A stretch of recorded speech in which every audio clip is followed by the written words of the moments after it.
We've had so much wasted spending on our Australian Defence Force. Spending on the wrong things, not enough on the right things. Now another shocking example. The Australian newspaper has now reported that Defence spent $40 million of your money on two satellites. Two satellites it now doesn't know what to do with because the Starshot program they were bought for has been scrapped. These are satellites that were meant to give our Defence Forces space-based surveillance, right? That float in the sky, help them with positioning, watching, secure communications. In fact, the Chief Defence Scientist last year said these were critical. So critical, they've now been dumped into storage. That's where they're going.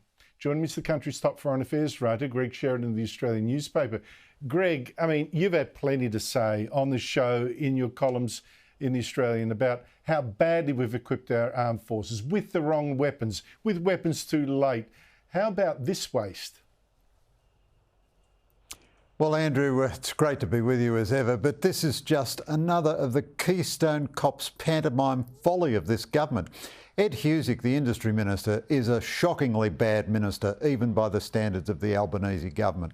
He just straight out abolished a $1.2 billion program for Australia to build and launch its own surveillance satellites, which would have been terrific for our military and had all kinds of other uses. At the same time, Defence bought for $350 million an already obsolete Sky drone, massively over-designed, which the Americans have just cancelled. They're not going to buy any more of them because the Iranians have shown they can shoot them down.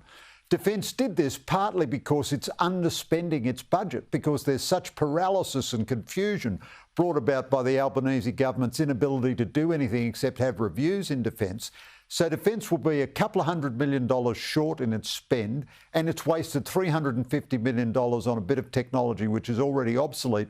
For that money alone, you could have kept the satellite program going, and then we would have had these satellites in space providing this terrific surveillance and getting us into space technology. Instead of which, Richard Marles goes overseas. He travels even more than Albanese. He loves this defence diplomacy, and he's made another U-Butte fabulous high-tech announcement with the Americans and the Brits about looking into artificial intelligence one day down off in the future, who knows when. Meanwhile, we've scrapped the one existing real program we actually had. Why did Husic scrap it? As far as we can tell, it's because it was a coalition program started before he came to office.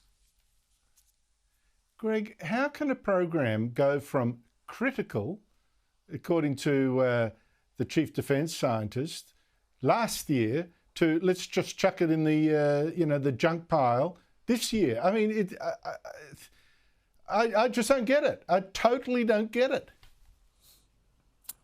Well, that's, Andrew, because you have this terrible disability of operating by reason and common sense. You know, that's got nothing to do with this government's approach to defence policy. It operates by fantasy and pantomime and pretend announcements.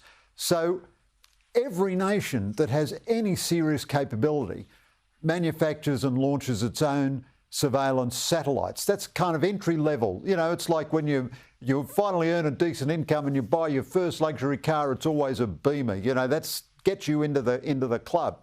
So we decided to abolish this because Ed Husic couldn't bear to implement a coalition program.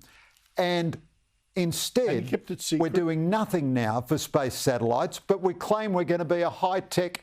We claim we're going to be building nuclear-powered submarines in a few years in Adelaide. We can't even build a surveillance satellite like half the countries on Earth can build. I mean, it's beyond a joke. It's beyond parody.